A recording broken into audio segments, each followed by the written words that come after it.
Olá, nós vamos para a nossa aula de organelas, depois de termos visto citoplasma, o citoesqueleto e as estruturas ou complexos supramoleculares.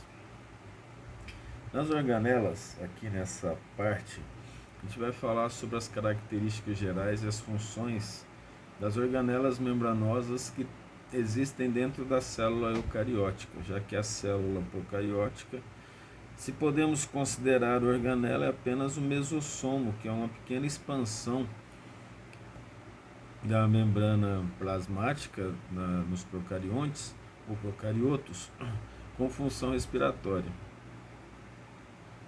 Então nós vamos começar a falar sobre a origem evolucionária provável das organelas, né? Na natureza existe uma lei observada nos estudos evolucionários, em que Darwin fez uma concatenação de informações sobre a origem da vida na Terra. Essa informação ela é assim: sempre nós temos na natureza a evolução partindo do simples para o complexo. Sempre a estrutura mais simples evolui para uma estrutura mais complexa. Se acontece o contrário, é por uma necessidade de sobrevivência, como por exemplo os parasitas que perdem determinados órgãos dos sentidos para sobreviverem às custas de outro ser vivo. Dali nós colocamos no texto até um raciocínio interessante. Quem veio primeiro, o ovo ou a galinha?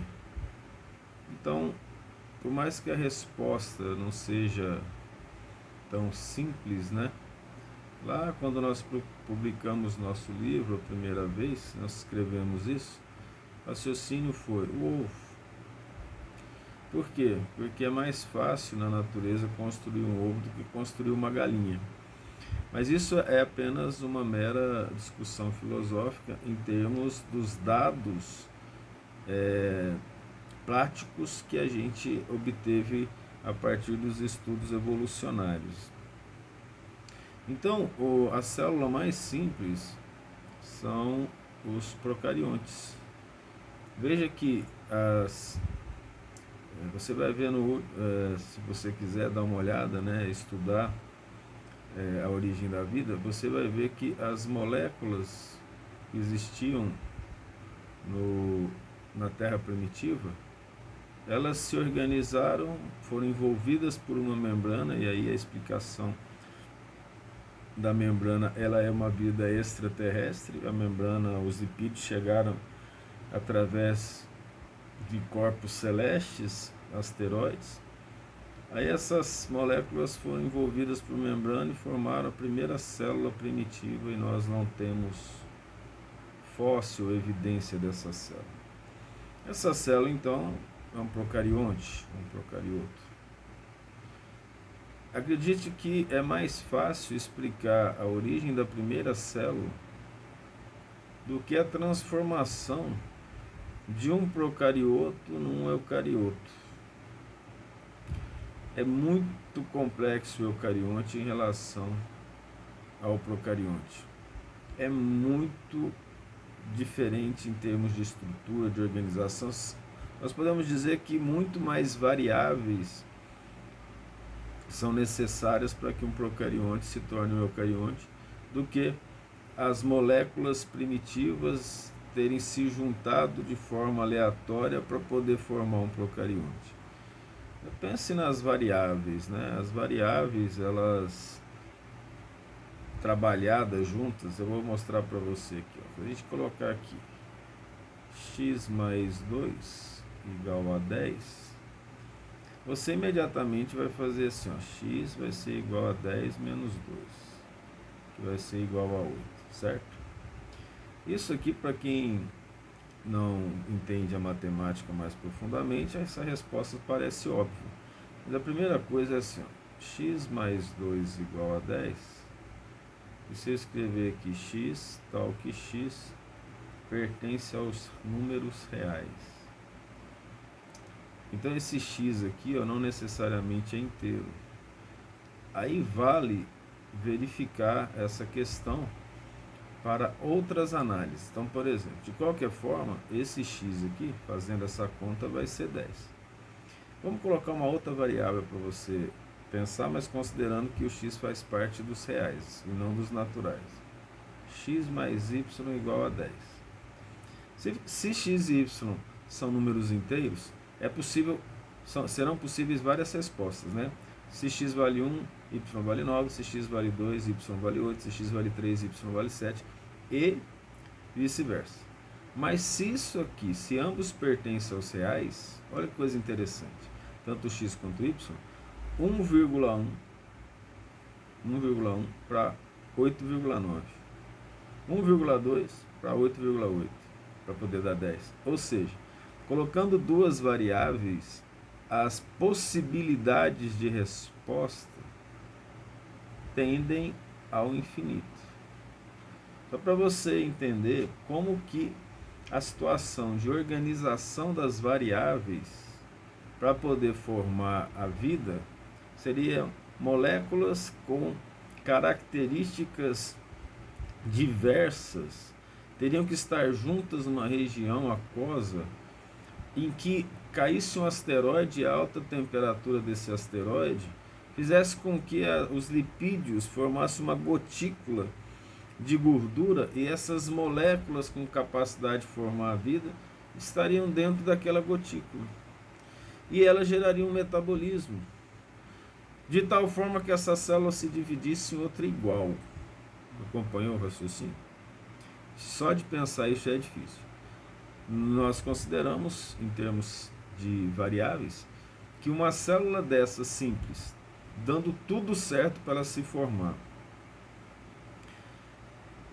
gerar uma célula eucarionte, tem mais variáveis envolvidas do que as moléculas se juntarem na mesma região e uma gotícula de gordura derivada de um asteroide aquecido na entrada da atmosfera da Terra ter envolvido essas moléculas e isso ter gerado um metabolismo e uma divisão das células para a perpetuação da vida. Então, agora acho que ficou mais claro entender que o que nós falamos aqui são hipóteses, existem mais lacunas do que linhas retas contínuas no estudo evolucionário.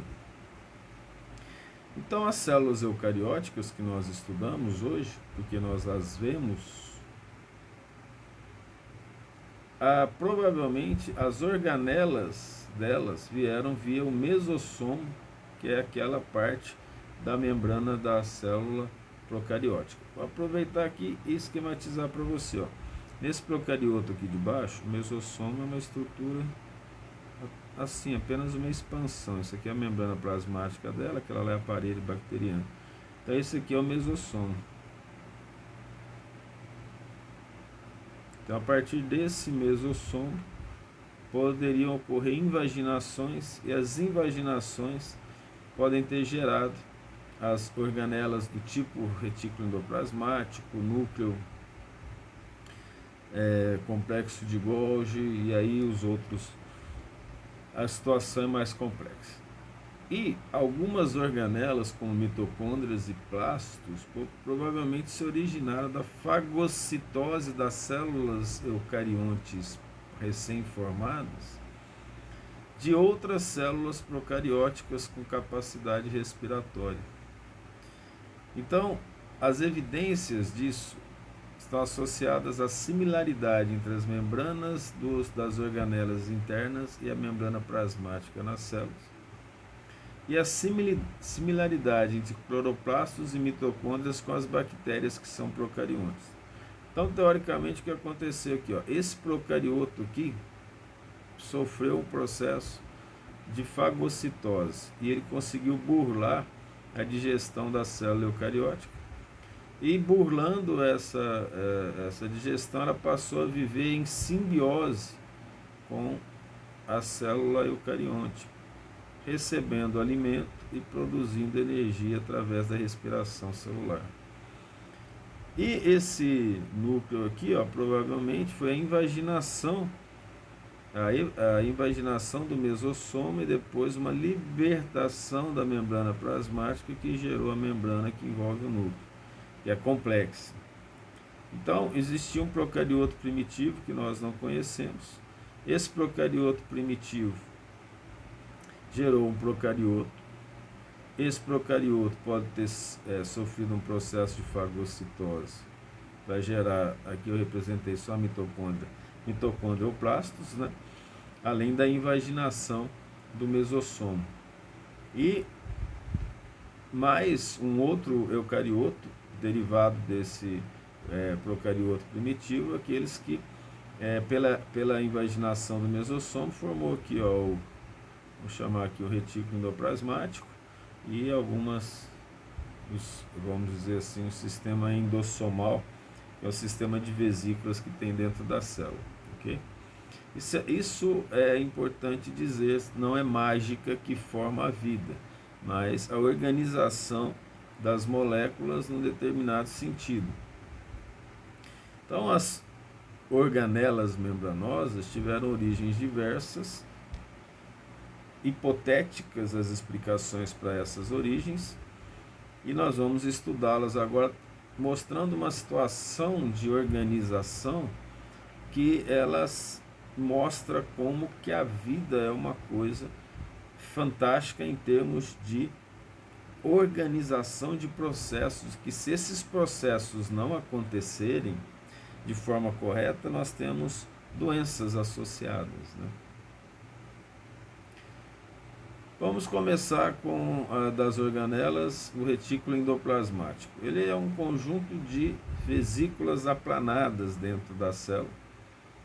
Então, temos uma célula aqui, ó, o núcleo dela. Aí, um grupo de vesículas aplanadas ou achatadas. Achatado não é um nome tão científico assim. A gente usa mais para recurso didático, né? Compreende? E isso aqui são as cisternas dos retículos endoplasmáticos, tá? Elas são mais ou menos arredondadas, tendem a forma tubular. E aqui, nessa eletromicrografia, vou passar aqui numa outra cor, vamos colocar aqui amarelo, diminuir a espessura. Isso aqui, ó, é uma vesícula, uma cisterna do retículo. Ok? Na microscopia eletrônica, isso aqui é parte de uma mitocôndria, certo? E esses pontinhos pretos são os ribossomos, que nós já estudamos, já falamos deles. Se tem ribossomo ligado aqui na membrana do retículo, ele é rugoso. Se não tem, como esse aqui, ó, olha só, essa cisterninha aqui, ó, não tem ribossomo ligado nela. Então esse aqui é o retículo liso, veja, são dois tipos. E o que tem ribossomo ligado é o retículo rugoso. Vamos falar do retículo endoplasmático rugoso, RER, ou granular, chamado de REG. Eles são abundantes em células produtoras e exportadoras de proteínas. Então nós vamos então entender que ele produz determinados tipos de proteínas.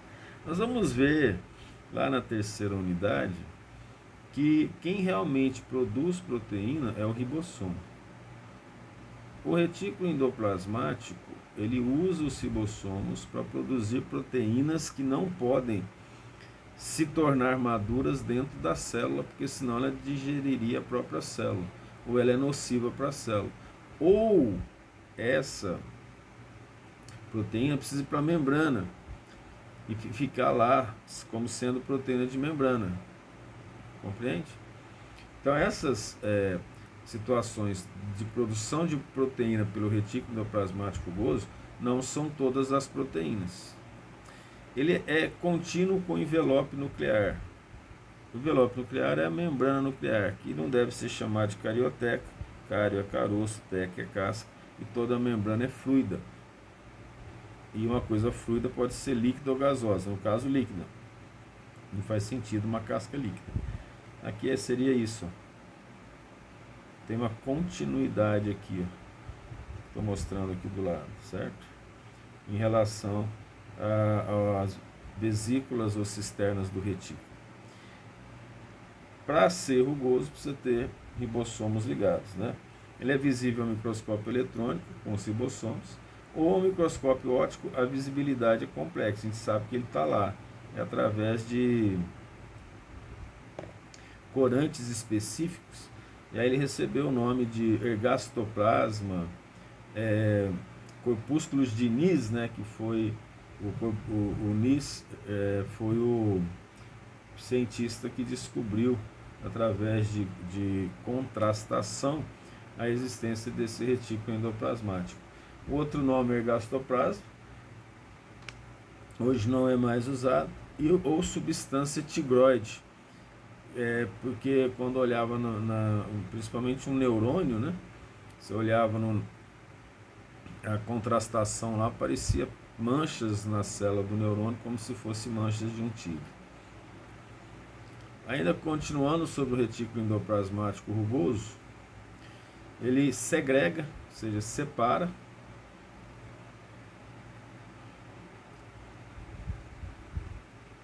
as proteínas hidrofóbicas do citoplasma, poderia comprometer todo o processo metabólico da célula, né, tornando o citoplasma mais gel do que sol e atrapalharia a velocidade das reações.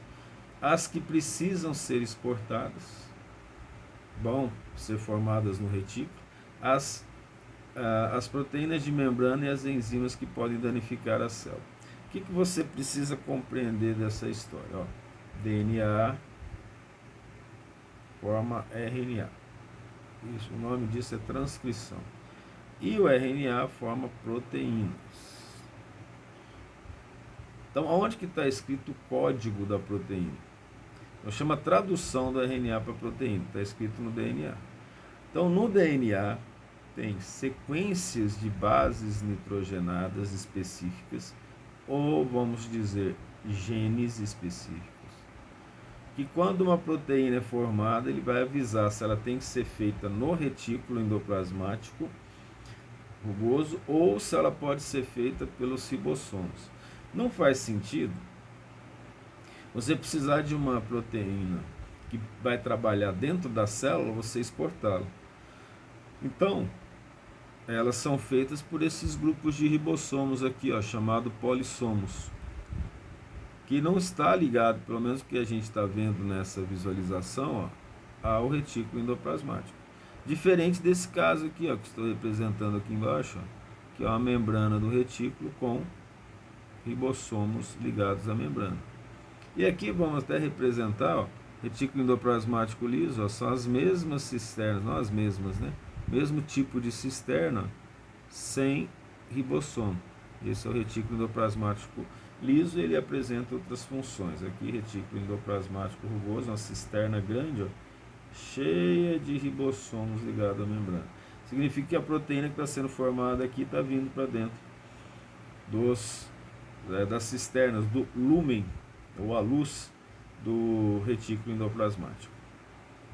Então, essas informações de onde a célula será, onde a proteína será produzida, está no DNA através da sequência de bases nitrogenadas. Lá dentro do retículo endoplasmático rugoso ocorre glicosilação de proteínas, colocação de glicose lá. Síntese de fosfolipídios, então tem fosfolipídio que é produzido no retículo endoplasmático liso e fosfolipídio produzido no retículo endoplasmático rugoso. Parte: formação das estruturas primárias e terciárias de proteínas. Na verdade, aqui é primária porque é a sequência de aminoácido. A secundária é a alfa-hélice ou a beta-preguiada. A terciária é a organização dela. E até estruturas dessas terciárias é o dobramento, são as chaperoninas que nós já falamos, proteínas específicas em ajudar no dobramento das proteínas, porque é a conformação espacial da proteína que dá a ela a sua funcionalidade. E ela também gera catálise de peptídeos, ou seja, um cemitério de pequenas sequências de aminoácidos. A catálise é a destruição, né? Para poder entrar no retículo endoplasmático, aquele RNA mensageiro que vai lá para o citoplasma para gerar proteína, ele tem uma sequência chamada sequência sinal. A sequência do DNA, do RNA, veio do DNA, portanto, através de genes. Um gene específico, uma sequência específica chamada sequência sinal. Lá no retículo tem uma partícula que reconhece esse sinal, que é uma proteína receptora na membrana do retículo. Não tem proteína receptora só na membrana plasmática, mas em qualquer membrana. Aí então ele é reconhecido assim que a proteína começa a ser feita nos ribossomos que estão no citoplasma. E aí ela começa a ser formada, paralisa, depois ela continua sendo formada dentro sendo formada e jogada para dentro das cisternas do retículo endoplasmático rugoso. E ali também ocorre glicosilação de proteínas e lipídios, colocada de glicose, entram 14 oses, saem 3, é uma coisa mais complexa, mais específica, que foge do escopo desse curso, né? E pontes de sulfeto, que são bem importantes nas estruturas das proteínas. Pontes de sulfeto são dois enxofres ligados, né? As proteínas chamadas cisteína, os aminoácidos chamados cisteína, se ligam formando uma ponte de sulfeto, e esse novo aminoácido com o somatório das duas cisteínas chama cistina, a título de informação. O retículo endoplasmático liso, REL, que nós mostramos ali, vamos recolocar aqui, escorreguei aqui a mão. Então veja assim, essas cisternas que não têm ribossomos formam o retículo endoplasmático liso. A principal função é sintetizar lipídios para as membranas da célula internas e a membrana plasmática, né? Ele também sintetiza o colesterol, tem função na desintoxicação do organismo. Ele pega uma molécula, vamos pegar, dizer que a molécula é isso aqui, ó. É essa parte, esse traço, essa linha escura, ó. Ele pode formar OH, tá? Hidroxila essa molécula, ela carboxila essa molécula, ou ela metila essa molécula. Ou pode acontecer mais de uma coisa ou uma coisa só. Principalmente a presença do OH e do COH, ele torna essa molécula mais solúvel em água. Se ela é mais solúvel em água, é mais fácil dela ser excretada pelos rins. Quem faz esse trabalho principal é o fígado, mas acontece nos próprios rins, acontece nos pulmões, mas principalmente no fígado. O retículo endoplasmático liso possui uma proteína específica chamada citocromo P450, que é um desintoxicador. Ele principalmente coloca OH e COH nas moléculas que a gente ingere. Essa desintoxicação é para aumentar a solubilidade da droga, como nós escrevemos aqui, tá? Essa é uma situação interessante. O indivíduo, a intoxicação começa e a quantidade de retículo endoplasmático liso na célula aumenta muito, a célula aumenta de tamanho. Um hepatócito, que é uma célula hepática, por exemplo. E aí começa então esse trabalho de desintoxicação. Quanto mais o indivíduo utiliza uma droga, seja uma droga lícita, ilícita ou até um medicamento, ele começa a trabalhar para desintoxicar. E ele começa a desintoxicar tão rápido que o efeito da droga diminui. Por isso que, com o passar do tempo, alguns medicamentos não funcionam mais, porque ele é desintoxicado para o corpo, é uma intoxicação, né? Rapidamente, aí ele não vai ter o efeito desejado pelo tempo que ele deveria ficar no organismo. Assim como o indivíduo tende a aumentar a potência das drogas, porque nas drogas mais simples, ele começa a ingerir, a desintoxicação começa a ficar rápida, o efeito psicológico da droga diminui e o indivíduo tende a aumentar a potência das drogas, o que pode gerar óbito no futuro. Por isso que droga ilícita, de qualquer maneira, ela não deve ser usada. Em termos não somente ético-morais, mas em termos até legais, né? Mas até em termos fisiológicos, porque o indivíduo tende a não conseguir manter o mesmo efeito psicológico, então ele tende a aumentar a quantidade da droga, e aí quando isso acontece, aumenta ainda o desgaste hepático, ele então não sente mais os efeitos, até também por uma questão de acomodação dos processos cerebrais, ele tende a aumentar a potência, né? E aí quando ele perde a razão e o controle de si mesmo. Uma outra coisa que o retículo liso faz, ele solubiliza a bilirrubina, que precisa ser descartada pelo intestino. Quando ela não é solubilizada, não dá tempo, o indivíduo está com problema hepático, o fígado não está funcionando bem. Crianças que nascem antes de ser a termo do tempo correto, ou mesmo até crianças que nascem de 9 meses corretamente, e o fígado não está completamente desenvolvido, a bilirrubina não é solubilizada e aí a pessoa tem icterícia. A bilirrubina cai no sangue e dá a pele fica amarela e o olho também, a conjuntiva do olho.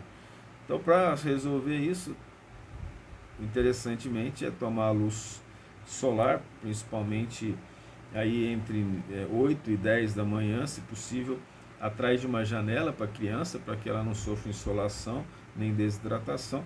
E o Brasil tem uma solução para isso, que é coisa de Brasil mesmo, que é o chá de picão. O chá de picão dado em colher para a criança, por que colher? Porque você der mamadeira, ela tende a preferir o bico da mamadeira do que o mamilo da mãe.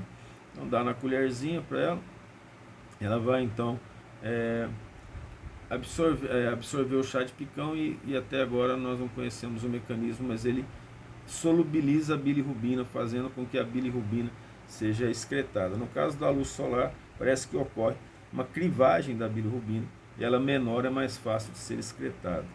Nós explicamos ali antes o uso contínuo de drogas. O glicogênio é uma das estruturas que armazena glicose, no caso armazena nos animais, e ela tem que ser quebrada para que a glicose seja lançada no sangue. Então a hidrólise do glicogênio nas células hepáticas, inclusive, acontece no retículo endoplasmático liso, além dele ser um reservatório de cálcio importantíssimo no processo da contração muscular. No curso de biologia da área de saúde, tem-se lá a biologia celular, molecular, a histologia, a fisiologia, e ali essas informações, bioquímica principalmente, essas informações são juntadas depois, né, pelo estudante para que ele entenda os processos gerais. É mais ou menos aprofundado na área de bioquímica, de histologia, relação dos tecidos. Então, na histologia e na fisiologia, se estuda a contração muscular e a liberação de cálcio ocorre via retículo endoplasmático liso. A outra organela que nós vamos estudar, também membranosa, é o complexo de Golgi, descoberto por Camilo Golgi em 1898, sem querer. Ele pediu para o técnico do laboratório dele jogar fora uns pedaços de cérebro de lagarto que ele estava estudando, e ali o técnico jogou um tanto de contrastante de prata, tinha prata, cromo, uma certa mistura de metálica, jogou os cérebros lá e esqueceu de jogar fora, né? Aí passa um tempo, o Camilo Golgi, italiano, olha aquilo e acha interessante porque houve uma mudança estranha na coloração dos cérebros. E aí ele foi analisar aquilo e ele descobre então os neurônios com um formato bastante diferente. Na microscopia comum da época você via um limite celular, por exemplo, e o núcleo claramente do neurônio, não sabia a forma do neurônio. Então, pela primeira vez se descobre a forma de um neurônio, né? Que é uma forma piramidal. Normalmente estou representando aqui, isso aqui também é representação, né? Descobre-se que ele tem prolongamentos grandes, por exemplo, e claro que é difícil seguir, né? Ele descobre isso sem querer, ao acaso. Lá também nesses estudos ele descobre, manchado principalmente pela prata, depois ele fez os testes, uma estrutura que fica, né, aqui, perto do núcleo, essas que só a microscopia eletrônica que deu essa visão que nós estamos mostrando aqui, tá?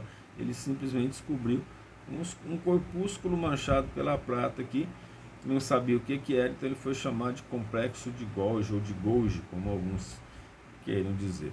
Aqui em cima a microscopia eletrônica de um complexo de Golgi. Isso também é parte do material de estudo que nós fizemos antes, né? Aqui, ó, isso aqui é uma característica típica do complexo de Golgi, tá? Mas as outras vesículas, por que ela não está bonitinha igual no desenho embaixo?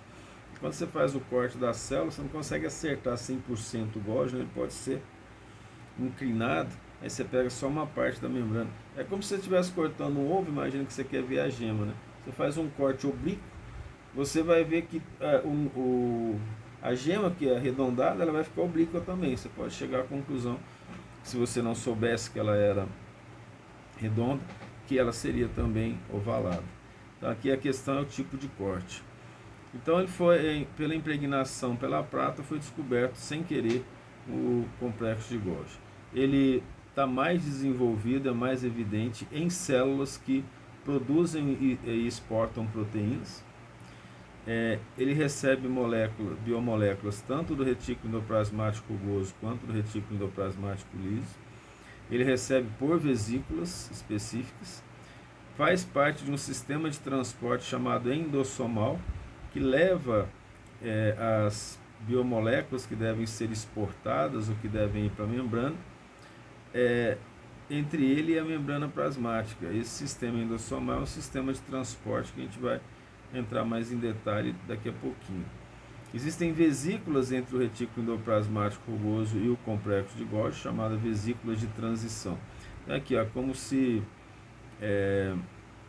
aqui tivesse um retículo endoplasmático, e aí para que a proteína daqui chegue até aqui, ó, são formadas vesículas. Essas vesículas seguem esse direcionamento até chegar no complexo de Golgi, tá? Eu li há um bom tempo atrás, depois não li mais nada a respeito, que um pesquisador estava aventando a possibilidade que existia uma continuidade aqui, ó, ao invés de ser somente por vesículas, mas isso não foi comprovado e, em termos lógicos, nem pode, porque são sistemas compartimentalizados de forma diferente, com metabolismo diferente das moléculas. Portanto, diante disso, seria melhor que houvesse uma separação física entre elas, né? Ele apresenta uma face cis, que é essa face aqui de baixo, ó, uma face trans, que está voltado para a membrana, e aqui entre a face cis e trans a face média. Mas por que isso? Não é só morfológico, acontecem reações diferentes quando as substâncias, as biomoléculas são transferidas. Então, entre a face cis e a trans, ó, tem vesículas. Entre a face média e a média, né? Entre a média e a trans também vesículas. Então essas cisternas, elas têm continuidade, mas elas têm funções metabólicas diferentes. O complexo endossomal é esse complexo de transporte que nós falamos, que são as vesículas saindo da face trans e indo em direção à membrana plasmática. Então, como nós havíamos falado, existe diferença funcional e morfológica entre as faces do retículo, do complexo de Golgi, tá? Então, o que ele faz lá nas cisternas dele? Veja aqui a figura direita, está bem interessante em relação a isso, né? Ó, da face trans sai uma vesícula secretora, perdão, para a face trans, né? Vem a vesícula secretora a partir do retículo endoplasmático, vou colocar o HER, né? E a partir da face cis, eu estou fazendo diferente, espera aí. Isso aqui foi muito bom ter acontecido, ó. Eu não tinha visto, que eu peguei essa imagem da internet, isso aqui é um erro, tá? A vesícula secretora, as vesículas de transporte, elas estão aqui, ó. Essa vesícula secretora, ela não está errada, mas nós vamos dar um nome para ela de endossomo. Eu aproveito para chamar a atenção, sendo mais precioso, né, em termos de conversa, essa vesícula deve ser chamada de endossomal, porque ela faz parte do sistema endossomal e vai em direção à membrana plasmática. Okay? E aqui na face cis é que vem as vesículas do retículo endoplasmático para o sistema de Golgi. Essas vesículas são chamadas vesículas de transporte. Elas entram na face cis. Aqui não está escrito face média, nós vamos escrever aqui, ó, não é bem face, né, mas a parte média. E depois vem para a face trans e da face trans para a membrana plasmática. Esse aqui é a explicação do complexo endossomal. Aqui dentro do lúmen do complexo de Golgi ocorre glicosilação de proteínas que vem do retículo endoplasmático rugoso. Glicosilação, colocar glicose. E também o transporte da face cis, ocorre ali remoção de resíduos assim que entra do retículo endoplasmático liso. Alguns resíduos de ose são tirados, outros são colocados. Aí você vai falar, por que então que colocou e depois tirou? Porque esses carboidratos, essas oses, elas servem de sinalizadoras para poder avisar para onde que tem que ir a proteína que está sendo formada, e ocorre a colocação de glicose terminal para ser, por exemplo, uma proteoglicana, uma glicoproteínas. As proteoglicanas são aquelas em que a massa de açúcar é de cerca de 95%. Os açúcares são as oses, né? Os monossacarídeos. E até as proteoglicanas são aquelas que têm 65% de açúcar. Então isso acontece no complexo de Golgi, não no retículo endoplasmático. Por exemplo, as proteoglicanas, que são importantes para formar os mucos, principalmente da traqueia. O acrossoma, ele é uma estruturazinha derivada do próprio complexo de Golgi na cabeça do espermatozoide, que possui as enzimas digestivas para ultrapassar a zona pelúcida do ovócito 2 e a membrana. Então esse aqui é o acrossoma, espermatozoide. Esse nome disso é acrossoma. Então, possui enzimas digestivas para que o espermatozoide penetre o ovócito 2. A fecundação ela acontece no ovócito 2, não no óvulo. Depois que o pronúcleo do espermatozoide penetra, lá existe o pronúcleo do ovócito 2. Assim que os dois pronúcleos estão na mesma célula, passa a ser chamado de óvulo, que dura mais ou menos em termos de 12 a 24 horas, porque assim que ocorre a primeira divisão, passa a ser chamado antes, né, até da primeira divisão, assim que os pronúcleos se unem, até menos de 12 horas, né, que aí formando um núcleo só, passa a ser zigoto. Então só é óvulo no momento em que o pronúcleo do espermatozoide penetra no ovócito 2. Ali ele passa a ser chamado de óvulo. Aí quando os pronúcleos se juntam para começar a divisão celular, já é o zigoto. Então o espermatozoide ele fecunda o ovócito 2 para que o óvulo seja formado. Mas são detalhes mais para o pessoal da área de biologia e que vai estudar isso em mais detalhes, né? São questões de nome só. O mais importante é você compreender as informações gerais, né, de que existe um sistema de membrana. A proteína começa a ser formada num retículo endoplasmático ou no lipídio, uma esfingenina, por exemplo, ou no retículo endoplasmático liso, né, um colesterol que seja, e aí ele vai ser levado para o complexo de Golgi. O complexo de Golgi ocorre modificações pós formação inicial da estrutura primária da proteína, inclusive dobramentos, continua, mas coloca-se glicose em lipídios e em proteínas, ele vai sendo organizado, reorganizado para a formação de proteínas específicas que devem ser exportadas ou fazerem parte da membrana, né? Ali também ocorre síntese de polissacarídeos, açúcares são formados ali. No caso da célula vegetal, a lamela média da parede celulósica é formada lá. forma glicolipídios, ou seja, coloca açúcar em lipídios, né, e a esfingomielina é formada ali. Sulfatação, ó, quando é terminada de formar, olha só, você pode falar assim, então a proteína também é formada no complexo de Golgi. Ela começa no retículo endoplasmático rugoso, aquela que vai ser exportada, e termina a produção lá, assim também como lipídios formados no retículo endoplasmático liso, termina a estrutura final da biomolécula no complexo de Golgi, né?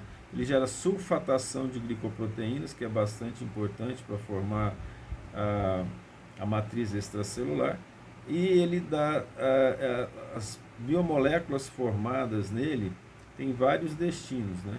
A membrana plasmática, a exportação para o meio extracelular, e ele pode mandar inclusive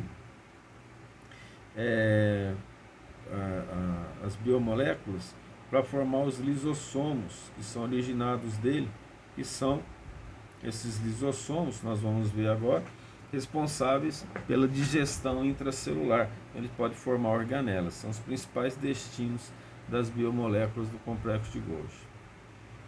Essa via dos transportes tem dois tipos da biomolécula, tem a constitutiva, que é de exportação, e tem uma outra que é a via regulada, que armazena e depois exporta proteínas. Aqui temos aqui o núcleo do lado direito, o retículo endoplasmático rugoso, ó, colocando aqui em vermelho.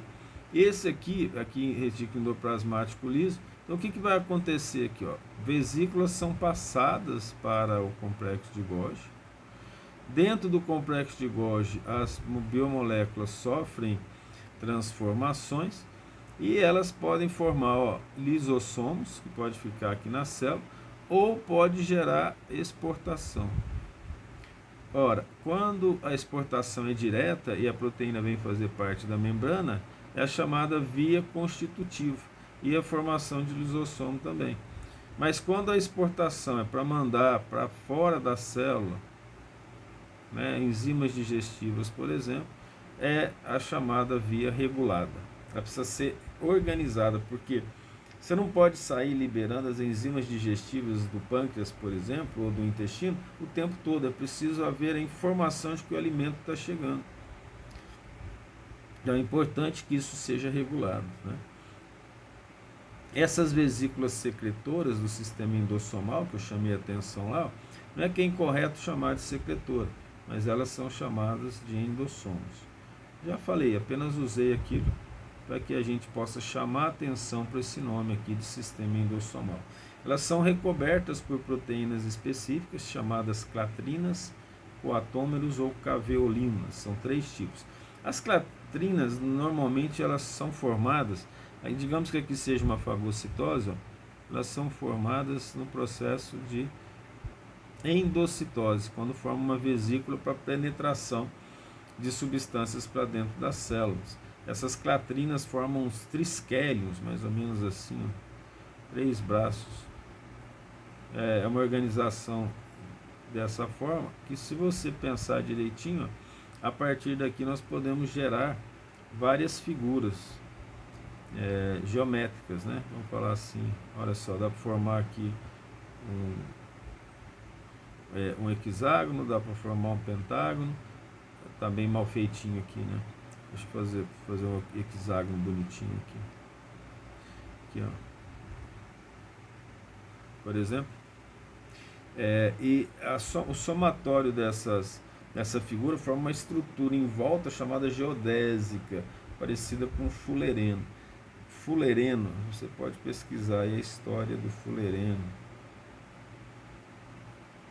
O fulereno foi uma estrutura pensada por um arquiteto chamado Buckminster Fuller, e ele fez as abóbadas dos estádios, né, que são seguras sem a necessidade de outra estrutura que não seja o encaixe delas. Na década de 60, a NASA descobre uma estrutura dessa, prevista mentalmente aqui na Terra, uma construção de engenharia, como uma nova forma do carbono, né? Um alótropo do carbono, chamado de fulereno. E se você tiver interesse, coloca lá no buscador da internet, você vai ver que interessante isso. Buckminster Fuller fez isso no início do século XX, final do século XIX. As proteínas envolvidas por coatômeros são proteínas chamadas coat protein, são proteínas específicas para a exportação. Esse triskelium foi aquele esquema que eu falei ali das clatrinas. As caveolinas nós não temos, hoje sim, né? Mas na época que nós escrevemos os livros, quase não sabiam nada sobre as caveolinas, a não ser que são proteínas que envolvem as vesículas para exportação. Veja que as proteínas que são aquelas, vamos dizer assim, servas do DNA, porque o DNA forma as proteínas, né? Então a proteína depende da estrutura do DNA, é o DNA que está comandando todo esse processo aqui através das proteínas. E essas vesículas, elas têm informantes e receptores específicos, que são as snares. Essas snares, que significa laço, V e T, T de target, de alvo, e V de vesícula. Ou seja, a vesícula, para ela poder ser exportada, tem um receptor específico que se encontra com a membrana, eles se ligam e começa o processo de exportação para não acontecer a toda hora. Ela precisa ser regulada. O estudo marcando aminoácidos de forma radioativa mostrou aqui nesse gráfico ao lado, ó, como que acontece, aonde que estão localizadas aqueles aminoácidos das proteínas. Então veja bem, inicialmente, né, em minutos, você coloca lá aminoácidos no animal e depois vai estudar a célula dele do pâncreas. Ó. Inicialmente, o que vai acontecer? Aumenta a concentração, a porcentagem de estrutura radioativa no retículo endoplasmático. Assim que começa a cair, ó, que forma interessante, né? Ela está grande no complexo de Golgi. Quando cai no complexo de Golgi e no retículo endoplasmático, o que acontece? A concentração tende a aumentar na vesícula de secreção, que é o sistema endossomal, os endossomos. Ok? Vamos voltar aqui, ó. Então, essa vesícula secretora é correta. Nós deveríamos ter colocado um outro nome aqui, ó, endossomo, porque de forma didática, todo o sistema que joga do complexo de Golgi para a membrana, que é o complexo de Golgi, para a membrana plasmática, é o sistema endossomal. Ok? Aqui uma figura para chamar a atenção em relação a isso. Olha só. Aqui tem um retículo endoplasmático, o aparelho, o complexo de Golgi e a membrana aqui à direita. Então, as vesículas formadas do retículo para o aparelho de Golgi são as vesículas do tipo coatômeros, vesículas cobertas. As vesículas, aqui está legal essa questão aqui, ó, as vesículas também são encapsuladas, né, para poder serem formadas e gerar exportação. Aí normalmente são as caveolinas, né? No processo de importação, as clatrinas são as proteínas responsáveis para formar esse endossomo, que depois vira um fagossomo, por exemplo. Isso aqui é o corpo residual, né? E essa aqui pode ser proteínas destinadas à célula. Nós falamos do triskelion, aqueles bracinhos lá, que formam uma estrutura semelhante a gaiolas aqui embaixo. Isso aqui é a formação de um fullereno, olha só que interessante. São formas pentagonais associadas às formas hexagonais. Esse é um fullereno em termos de estrutura geométrica.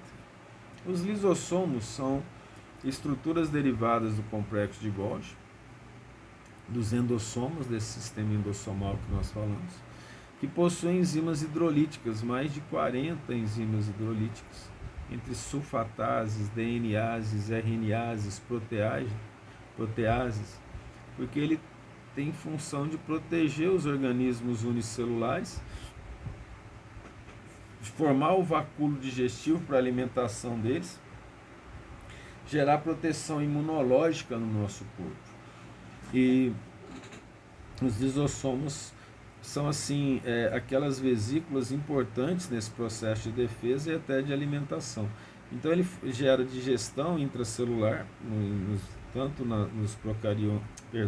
nos unicelulares eucariontes como nos pluricelulares, né? Por isso que é importante o mecanismo de defesa, inclusive para a sobrevivência de organismos de vida livre. pH nele é próximo de 5, que de certa forma exerce uma proteção para a célula se de alguma forma ele for destruído.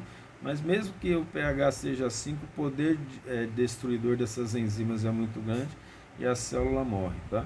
Esse pH é 5 porque o próton é jogado naquela direção. Então a bomba de próton nós já estudamos os transportes ativos. Né? O lisossomo primário é um lisossomo que não está pronto para trabalhar, derivado diretamente do complexo de Golgi.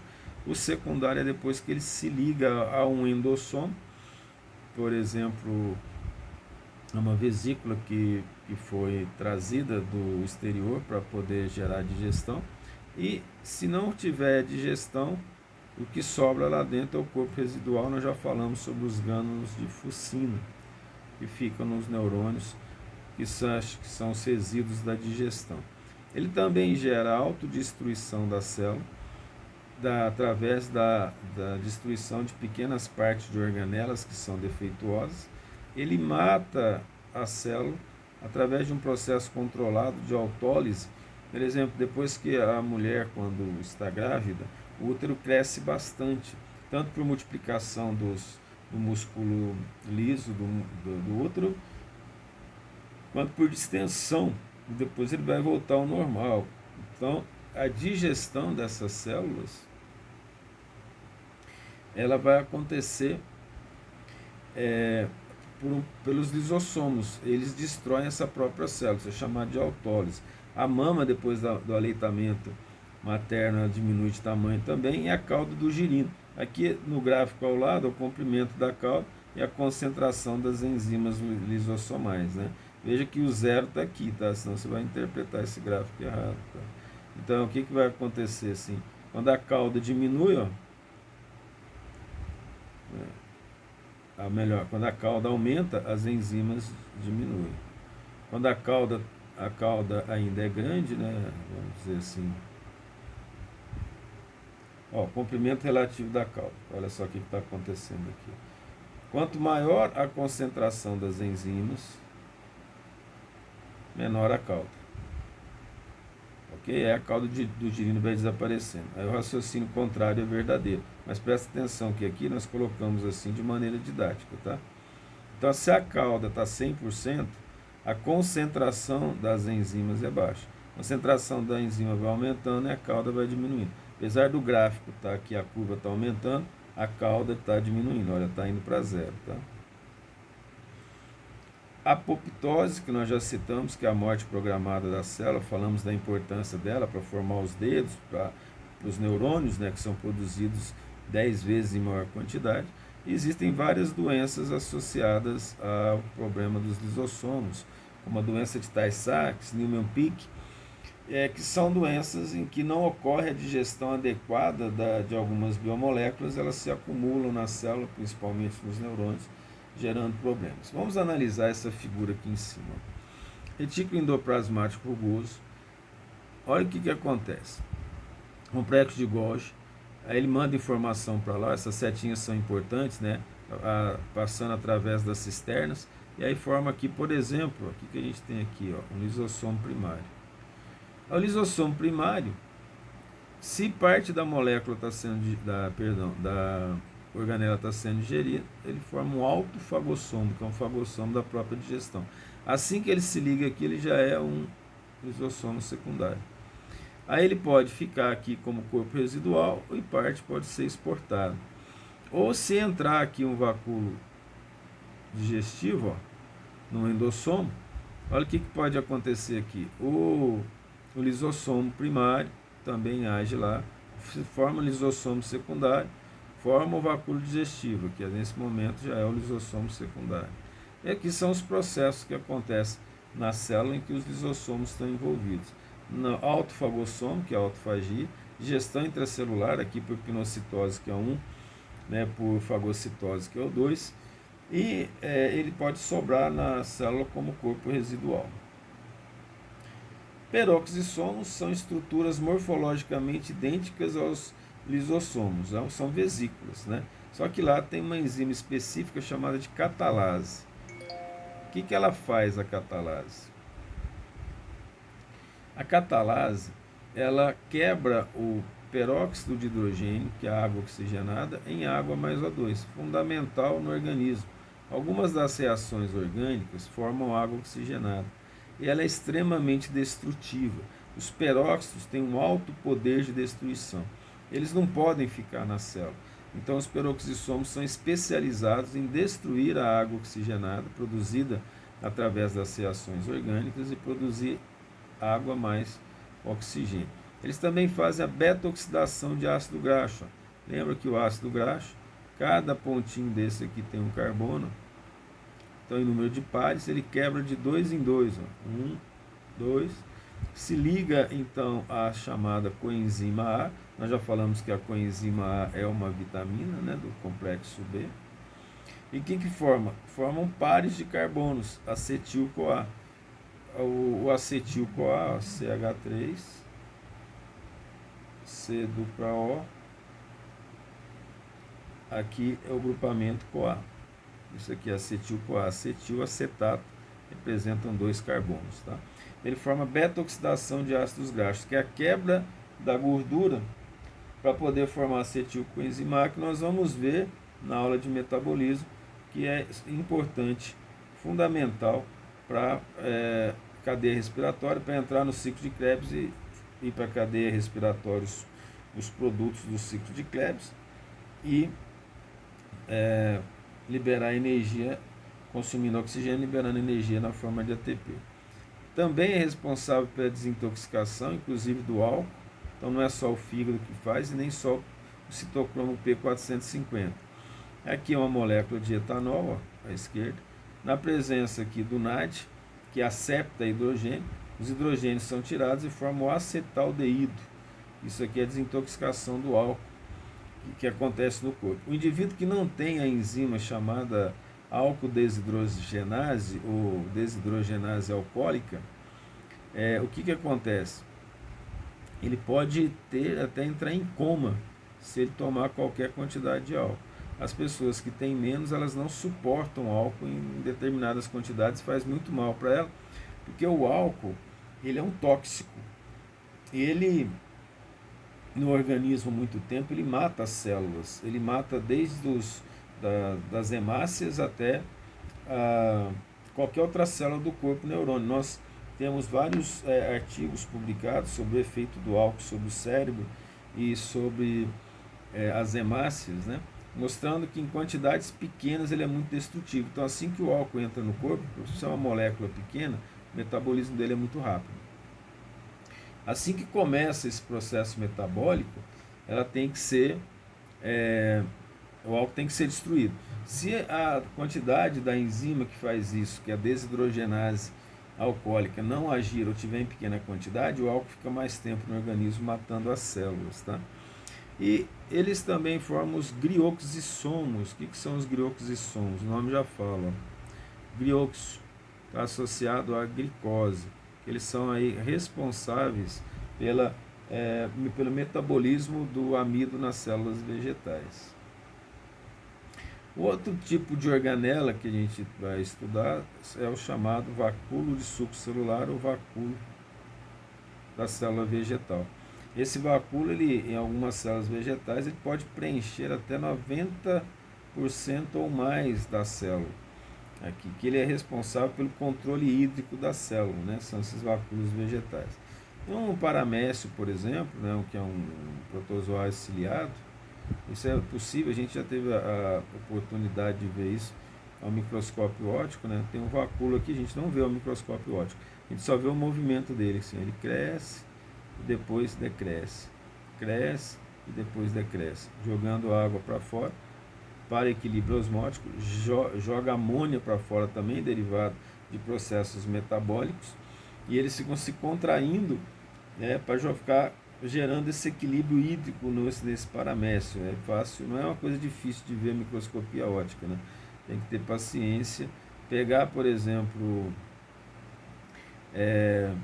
água suja, né? Tá cheio de paramécio lá, colocar num bom microscópio e aí é possível verificar esses vacúolos que são responsáveis pelo equilíbrio hídrico das células animais e vegetais. As mitocôndrias são aquelas originadas a partir, hipoteticamente, da fagocitose mal feita de um procarionte, né? Na verdade, alguns parasitas conseguem driblar o processo de fagocitose. Entre eles, o vetor, o causador da doença de Chagas, né? E algumas outras doenças, elas não sofrem a ação direta dos lisossomos, porque eles aprenderam a driblar isso. Alguns parasitas, eles liberam uma enzima que destrói o lisossomo, por exemplo, para poder sobreviver. A mitocôndria, por que acha, inclusive, que ela veio de uma célula eucariótica? Imagina, então, que isso aqui é uma fagocitose, e esse aqui em pretinho é um procarionte, essa outra célula aqui é a célula eucarionte. Olha o que vai acontecer no final. Depois de fagocitado, nós teremos o procarionte ali e a membrana do eucarionte envolvendo, tá vendo? E aí por isso que, interessantemente, as mitocôndrias e os cloroplastos têm duas membranas, a externa e a interna, chamada membrana mitocondrial interna, MMI, e membrana mitocondrial externa. A externa é similar à membrana plasmática e a interna é similar à de um procarionte. Então essa é mais uma evidência de que provavelmente ocorreu esse processo de simbiose mesmo, né? No espaço intermembrana da mitocôndria, ela é rica em H+, que é forma chamada bomba de hidrogênio para produzir ATP. Nós vamos ver isso no metabolismo. Dentro da membrana mitocondrial interna tem cristas e vários corpúsculos vistos à microscopia ótica, eletrônica, perdão. Isso aqui são as cristas da mitocôndria. Veja, esse aqui não é o material que a gente fez, não. O material que a gente fez não era para ver estruturas de membrana em detalhe. Isso aqui é para poder ver estruturas de membrana em detalhe. São chamadas as cristas. Você vai ver aqui, ó, se você olhar bem, tem uns pontos mais densos, né? Esses são os corpúsculos elementares, que depois foram descobertos que é um grande complexo de enzimas chamado ATP sintase ou ATP sintetase, que é onde vai ocorrer a formação do ATP nessas cristas mitocondriais.